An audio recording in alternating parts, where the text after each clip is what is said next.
नमस्कार, एक बार फिर से आपका स्वागत है सी न्यूज भारत में। मध्य प्रदेश बुलेटिन में बात होगी सबसे पहले डिंडोरी की, जहां घनी आबादी में बिना नगर परिषद की अनुमति के एयरटेल का मोबाइल टावर लगाया जा रहा है। और आगे बात होगी परासिया की, जहां 20 लाख रुपए से बन रहे सुलभ शौचालय में अनियमितता की शिकायत की गई। ऐसी तमाम खबरों पर करेंगे विस्तार से चर्चा। खबर डिंडोरी से है, जहां जिला मुख्यालय के नगर परिषद क्षेत्र अंतर्गत इमली कुटी मार्ग में निजी मोबाइल सेवा द्वारा मोबाइल नेटवर्क टावर का निर्माण कार्य किया जा रहा है। हैरानी करने वाली बात यह है कि यह कार्य नगर परिषद डिंडोरी से एनओसी के लिए बिना ही किया जा रहा है, जो नियमों और प्रक्रियाओं का खुला उल्लंघन है। जब इस संबंध में वार्ड पार्षद से जानकारी ली गई तो उन्होंने बताया कि उन्हें इस टावर निर्माण की कोई पूर्व सूचना नहीं दी गई और उनसे अनुमति भी नहीं ली गई। पार्षद ने यह भी स्पष्ट किया कि टावर प्राइवेट भूमि पर लगाया जा रहा है, लेकिन चूंकि यह स्थान नगर परिषद डिंडोरी के अधिकार क्षेत्र में आता है, इसलिए नगर परिषद से एनओसी लेना कानूनी रूप से अनिवार्य था, जो नहीं ली गई। इस घनी आबादी वाले क्षेत्र में टावर निर्माण से स्थानीय नागरिकों में भी गहरी नाराजगी है। निवासियों ने बताया कि ना तो उन्हें इसकी कोई सूचना दी गई और ना ही उनकी सहमति ली गई। उन्हें डर है कि इस टावर से निकलने वाला रेडिएशन उनके स्वास्थ्य पर प्रतिकूल प्रभाव डाल सकता है। वहीं निर्माण स्थल पर मौजूद कर्मचारियों ने दावा किया कि उन्हें मंत्रालय और डिंडोरी कलेक्टर कार्यालय से अनुमति प्राप्त है, लेकिन इसकी कोई लिखित प्रति या सार्वजनिक सूचना अब तक सामने नहीं आई है। स्थानीय नागरिकों और जनप्रतिनिधियों ने मिलकर मांग की है कि निर्माण कार्य को तत्काल रोका जाए, अनुमति प्रक्रिया की जांच की जाए और नियमों का उल्लंघन करने वालों पर दंडात्मक कार्यवाही हो। भैया क्या नाम है आपका और ये क्या काम चल रहा है? रवि सिंह नाम है मेरा। क्या काम चल रहा है? एयरटेल का काम चल रहा है। कब से हुआ है काम शुरू यहाँ? 2 दिन हुआ। किसके जमीन में ये काम हो रहा है? पुलकित शुक्ला करके हैं। इसके लिए परमिशन वगैरह लिए होंगे आप लोग? सब परमिशन। कहाँ से लिए हैं परमिशन? सारा सर वो यहाँ से डीएम का है, साहब यहाँ से है और ऊपर मंत्रालय से भी है। कैसा काम हो रहा है अभी? क्या काम चल रहा है इसमें? अभी तो मतलब एक्सुएशन हुआ है, सरिया कट रही है, उसके बाद में फिर उसका काम होगा। इसमें टावर के लिए जो फाउंडेशन बन रहा है जी, टावर के लिए जो फाउंडेशन तैयार कर रहे हैं, वाई से बेटा है, क्या बोलते हैं इसको? वाई से बोल। इसकी गुणवत्ता कैसे जांच होती है? कैसे पता चलता है कि मजबूत है नहीं है? ये तो इंजीनियर लोग बताएंगे सर। कौन है इंजीनियर यहाँ पे? गणेश दीक्षित। अभी कितने मजदूर लगे हैं? अभी 4-5 मजदूर लगे। सुरक्षा के क्या इंतजाम है मजदूरों के? शूज है, जैकेट है, टोपी है, एंगलो सब कुछ है। गरम का जूता है, गरम वाला जूता है। कब तक काम पूरा हो जाएगा आप लोगों का? सर अभी तो बारिश के ऊपर है, बारिश अगर प्रभु साथ दे दिए तो 3-4 दिन खत्म। क्या है आप यहाँ पे? सुपरवाइजर है। डिंडोरी से सी न्यूज संवाददाता दीपक नामदेव की रिपोर्ट। परासिया नगर पालिका के द्वारा तहसील और जनपद के मध्य 20 लाख रुपए की लागत से सुलभ शौचालय का निर्माण किया जा रहा था, किंतु ठेकेदार की लापरवाही की वजह से निर्माण कार्य सही नहीं किया जा रहा था, जिसको लेकर लोगों ने अध्यक्ष और इंजीनियर को शिकायत की। शिकायत को लेकर आज नगर पालिका अध्यक्ष विनोद मालवी और इंजीनियर राजेंद्र सोनी मौके पर पहुंचकर निरीक्षण किया। उसके साथ ही ठेकेदार को आदेश दिया कि ये घटिया निर्माण को पुनः कराया जाए और इसके साथ नगरपालिका अध्यक्ष ने घटिया किस्म की बनी दीवारों को तोड़कर जांच की। 2 पिलर भी गलत तरीके से बनाए गए थे, जिसे तोड़ने का आदेश दिया है और दीवार को पुनः रेत के मसाले से बनाने का आदेश दे दिया गया है। नगर परिषद द्वारा वार्ड क्रमांक 15 में स्वच्छ भारत मिशन योजना अंतर्गत सुलभ कॉम्प्लेक्स का निर्माण कराया जा रहा है। इसमें 10 फीट का सुलभ कॉम्प्लेक्स बनना है। निरीक्षण के दौरान पाया गया कि ठेकेदार द्वारा ईंट जुड़ाई में डस्ट का उपयोग किया जा रहा है, तो उसे मौके पर हटवाया गया और 2 का एक बैक साइड के कॉलम जो है उनकी लोहे को बेंड करके तोड़ा जा रहा था। एक कॉलम को तोड़ने के निर्देश दिए गए हैं और एक कॉलम में एक्स्ट्रा रेनफोर्समेंट डाल के एलिमेंट बनाने के निर्देश दिए गए और काम को स्पेसिफिकेशन अनुसार ठीक होने पर ही कराया जाएगा, नहीं तो उसे तोड़वा दिया जाएगा।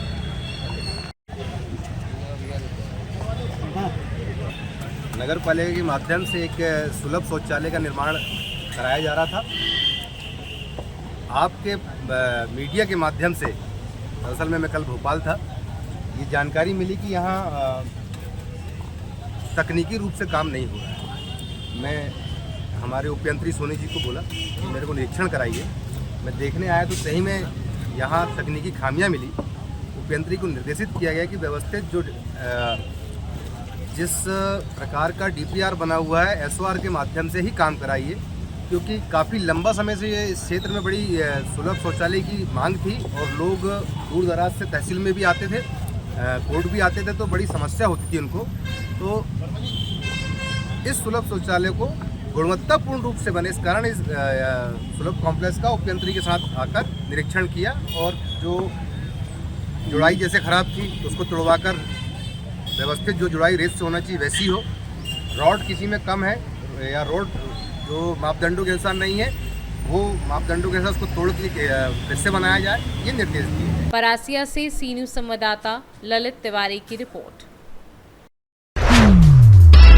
मध्य प्रदेश के सिवनी जिले अंतर्गत आने वाले लखनादौन सिविल अस्पताल के अधीनस्थ धूमा स्वास्थ्य केंद्र में एक ऐसा मामला सामने आया है जिसने पूरे स्वास्थ्य तंत्र की कार्यशैली पर गंभीर सवाल खड़े कर दिए हैं। आरोप है कि यहाँ सरकारी स्वास्थ्य कर्मियों द्वारा गुप्त रूप से निजी क्लिनिक का संचालन किया जा रहा है, जहां नियमों को ताक पर रखकर एलोपैथिक इलाज किया जा रहा है और प्रतिबंधित H1 श्रेणी की दवाइयों का खुल्लम-खुल्ला उपयोग हो रहा है।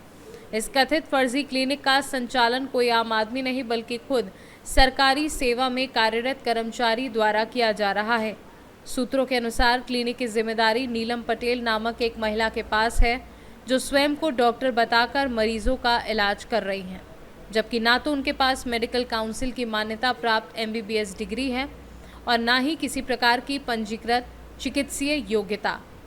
धूमा कस्बे के थल्ला क्षेत्र में ये कथित क्लिनिक बीते कई वर्षों से संचालन में है। यहाँ पे RMO सिविल अस्पताल लखनऊ। सर हमारा विजिट था धूमा साइड में जी। तो सर हमें शिकायत मिली थी कि वहाँ पे कोई NM मैडम है विमला बघेल, हाँ जी। सर उन्हें क्लिनिक खोल के बैठी हैं। सर उनके पास हम गए, काफ़ी भीड़ लगी थी, वो ब्लड टेस्ट वगैरह भी कर रही थी, सर रिपोर्ट वगैरह बना रही थी। हमने पूछा उनसे तो बोले मुझे आदेश है BMO का, बोले CMO का कि मैं घर में ट्रीटमेंट कर सकती हूँ, ऐसे उन्होंने बोला सर। तो उन्हें मतलब अपनी जो उनका फील्ड है उसके मरीज देखने का आदेश है और वो भी जो सिंपल पेशेंट है वो भर देख सकती हैं। वो घर में ट्रीटमेंट करने का अधिकार नहीं सर उनको। नहीं, घर में ट्रीटमेंट करने का, लेकिन वो इलाज कर रही थी सर घरों में। जहाँ उनकी पोस्टिंग है वो अपने इलाके में घर में गर्भवती माताओं को देख सकती हैं, इसीलिए उनको पोस्ट किया। सर बाजू में एक निर्मला पटेल है, वो भी ट्रीटमेंट कर रही थी, वहाँ भी सर काफ़ी भीड़ लगी थी।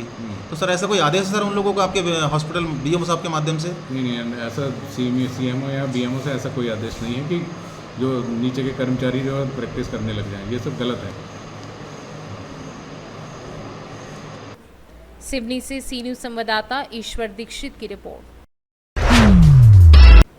खबर मध्य प्रदेश के रतलाम जिले से है, जहां मिडिल व प्राइमरी स्कूल की हालत खराब है। छात्रों को करना पड़ता है परेशानी का सामना। ग्राम ललियाना पंचायत में एक स्कूल ऐसा भी है जिसकी हालत बहुत खराब है, लेकिन विद्या मंदिर की ओर कोई ध्यान नहीं दिया जा रहा। जावरा तहसील के आने वाले ग्राम ललियाना में मिडिल और प्राइमरी स्कूल की इतनी हालत खराब है कि बारिश में बच्चे बैठने की व्यवस्था भी नहीं ढूंढ पा रहे हैं।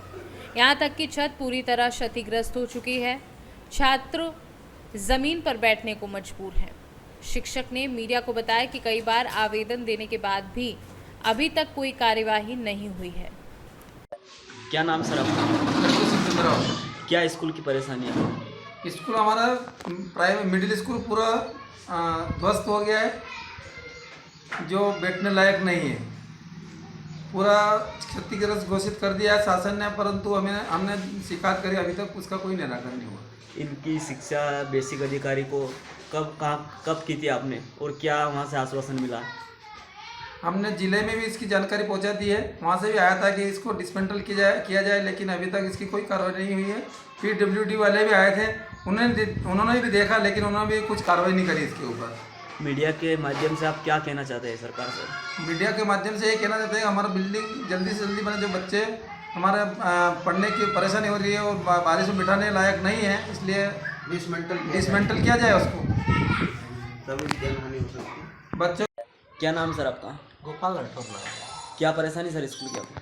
स्कूल की बहुत बड़ी परेशानी है, क्षतिग्रस्त है बिल्डिंग। जैसे सर यहाँ बारिश हो जाती है तो बच्चे कहाँ बैठते हैं और कहाँ बैठ के अपनी पढ़ाई पूरी करते हैं? अभी तो मिडिल के बच्चों को बैठने के लिए अभी कोई जगह नहीं है वर्तमान में, क्योंकि बिल्डिंग खराब हो चुकी है। मीडिया के माध्यम से आप क्या कहना चाहेंगे सरकार से? मीडिया के माध्यम से यह कहना चाहते हैं कि उस जो क्षतिग्रस्त बिल्डिंग हो गई है उसको डिसमेंटल किया जाए और उसको और नहीं बना।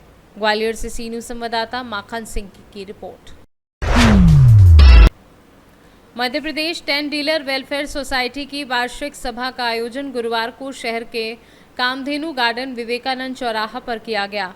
कार्यक्रम में मुख्य अतिथि के रूप में कैबिनेट मंत्री प्रहलाद सिंह पटेल और विदिशा विधायक मुकेश टंडन ने शिरकत की।